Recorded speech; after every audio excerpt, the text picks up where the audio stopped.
Educational creativity চ্যানেলে সকলকে স্বাগত।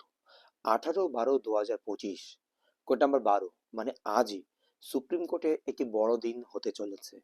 খুব গুরুত্বপূর্ণ একাধিক মামলা রয়েছে। আপনারা জানেন কয়েকটি এম এর কথা, যেখানে ডেট এক্সটেন্ড করার কথা। শুধু এম এর কথা নয়, এখানে আরো দুটি মামলা, মোট 6টি গুরুত্বপূর্ণ মামলা লিস্টেড রয়েছে। টেন্টেড লিস্ট প্রকাশ থেকে শুরু করে এজ রিল্যাক্সেশন থেকে শুরু করে একাধিক বিষয় এর মধ্যে জড়িত রয়েছে।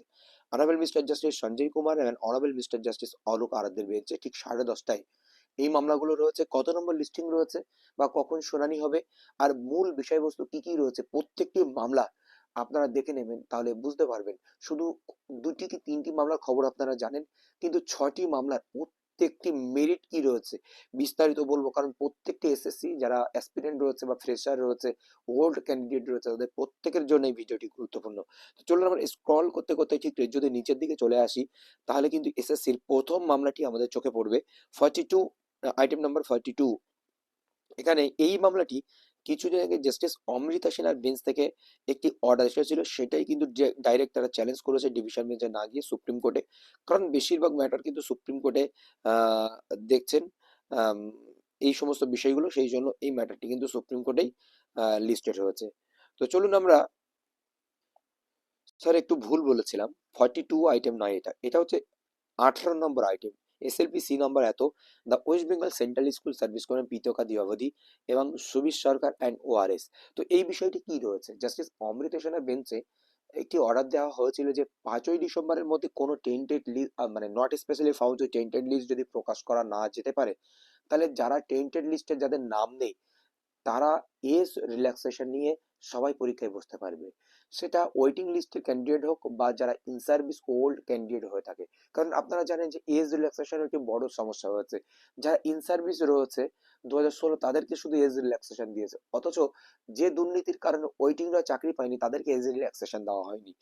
তো এই হচ্ছে বিষয়। একই তো প্যানেল, কেউ ওয়েটিংয়ে রয়েছে, কেউ হচ্ছে চাকরি করছে, প্যানেল তো একই, তাদেরকে এজ রিল্যাক্সেশন দেওয়া হয়নি। সেই জন্য এই মামলাটি তারা ডিভিশন বেঞ্চে না গিয়ে সরাসরি সুপ্রিম কোর্টে দ্বারস্থ করেছে। তো এই মামলার কিন্তু প্রথম শুনানি রয়েছে 18 নম্বর, এই মামলাটি প্রথম আসবে। তো শুধু এইটুকুই নয়, তো আমরা যদি শেষের দিকে আসি, তাহলে এই যে লিস্ট প্রকাশিত হয়েছিল, এই লিস্টটি অ্যাবজর্ব হয়ে যাবে।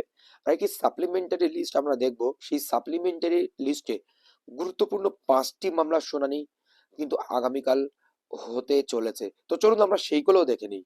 এটি সাপ্লিমেন্টারি লিস্ট রয়েছে, মিসলেনিয়াস হিয়ারিং।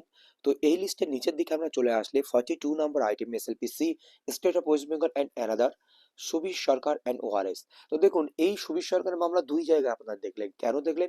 একটি হচ্ছে স্কুল সার্ভিস কমিশন চ্যালেঞ্জ করেছে, আরেকটি state of West Bengal challenge করেছে। কারণ যে কোনো মামলায় দুটো বিশেষত রেসপন্ডেন্ট পার্টি থাকে। যদি পিটিশনার হিসেবে কোনো ক্যান্ডিডেট এটা চ্যালেঞ্জ করে, তো সেখানে একটা বিকাশ ভবন, যেটা ওয়েস্ট বেঙ্গল এডুকেশন ডিপার্টমেন্ট থেকে একজন থাকেন, আর যে সংস্থা নিয়োগ সম্পন্ন করেন সেটা West Bengal Board of primary education হতে পারে ওই মামলার ক্ষেত্রে, আর এসএসসির ক্ষেত্রে West Bengal central school service commission. তো এই দুই পক্ষ থেকেই কিন্তু এই একই মামলাটি চ্যালেঞ্জ করা হয়েছে, কারণ ওনারা খুব গুরুত্বপূর্ণ মামলা মনে করেছেন, সেই জন্য এই মামলাটি চ্যালেঞ্জ হয়েছে। তো সেই এজ রিল্যাক্সেশনের যে বিষয়টি ইন্টেন্ডেড জাস্টিস অমৃতা সেনের বেঞ্চ থেকে 5 ডিসেম্বরের মধ্যে লিস্ট প্রকাশিত হওয়ার, সেই মামলাটি। এইবার আমরা চলে যাই ঠিক নিচের দিকে আসলে, আমরা 45 নম্বর থেকে শুরু হচ্ছে। দেখুন, খুব গুরুত্বপূর্ণ 4টি মামলা।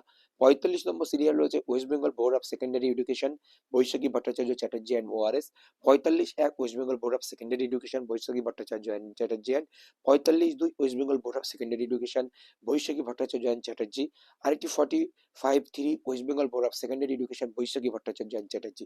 দেখুন, এই 4টে মামলা আপনারা দেখতে পাচ্ছেন, কিন্তু এই 4টে মামলার কি আপনারা একটা জিনিস জানেন, যে ডেট তারা এক্সটেন্ড করার জন্য কোনো একটি মামলা এর মধ্যে তারা ডেট এক্সটেন্ড করবে 9-10-এর জন্য আর 11-12-এর জন্য, পৃথক দুটি এমএ তারা করেছেন। আর বিষয় শুধু ডেট নয়, যাতে তারা চাকরিতে বহাল থাকতে পারে কিছুদিনের জন্য, আর তারা বেতনটিও পায়। উম, আর হচ্ছে যেটি তারা যেহেতু সামনে উচ্চ মাধ্যমিক পরীক্ষা রয়েছে মার্চ বা ফেব্রুয়ারিতে, সেই উচ্চ মাধ্যমিক পরীক্ষার জন্য তারা চাইছে তাদের টিচারদের রেখে দিতে কিছুদিন। স্যালারির সঙ্গে সঙ্গে তারা যদি কিছুদিন এক্সটেন্ড করে, সুপ্রিম কোর্ট প্রায় 8-9 মাসের মতো এক্সটেন্ড এই বিষয়, আর রেজাল্টটি তারা একটু দেরি করে দেবে। জানুয়ারি মাসের দিকে তারা যদি রেজাল্ট দিতে পারে কোনো একটি বিভাগের বা সম্পূর্ণ ক্লিয়ার করতে পারে, এরকম ভাবে তারা 4টি এমএ কিন্তু করেছে আগামীকাল। এই 4টি এম এর আগামীকাল গুরুত্বপূর্ণ শুনানি হতে চলেছে। এবার সুপ্রিম কোর্ট কোন দিকে যাবে, সেদিকে খুব গুরুত্বপূর্ণ বিষয়, যেহেতু রিক্রুটমেন্ট তারা কমপ্লিট করতে পারছে না, সেহেতু তারা কিন্তু এক্সটেন্ড ও করতে পারে। কারণ 31শে ডিসেম্বর মানে সামনে আর মতো হাতে রয়েছে 14 দিন। তারপরে সব স্যালারি লেস হয়ে যাবে, অনেকেই চাকরি পাবে না। আপনারা জানেন ইতিমধ্যে প্রায় 3,000 মতো ক্যান্ডিডেট, যারা in service teacher not found specially tainted candidate, তাদের কিন্তু তারা চাকরি হারা হয়েছে, স্থায়ীভাবে বলা যেতে পারে এক প্রকার। তারা 17 দিন পরে চাকরি হারা হয়ে যাবে, কারণ তারা পরীক্ষায় পাশ করতে পারেনি, যদি ইন্টারভিউর জন্য নাম আসেনি। তো এই হচ্ছে বড় বিষয়। কিন্তু তাদের হাতে অস্ত্র এখনো রয়েছে, কিউরিটি পিটিশন রয়েছে, কিছু পিল রয়েছে, কলকাতা হাইকোর্টের যদি নতুন কোনো নির্দেশাবলী আছে। এই হচ্ছে বিস্তারিত বিষয়। আবার আগামীকাল আপনাদের সঙ্গে অবশ্যই বিস্তারিত আসবে এবং লাইভ শেয়ার করা হবে এই চ্যানেল থেকে প্রতিদিনের মতো। ধন্যবাদ।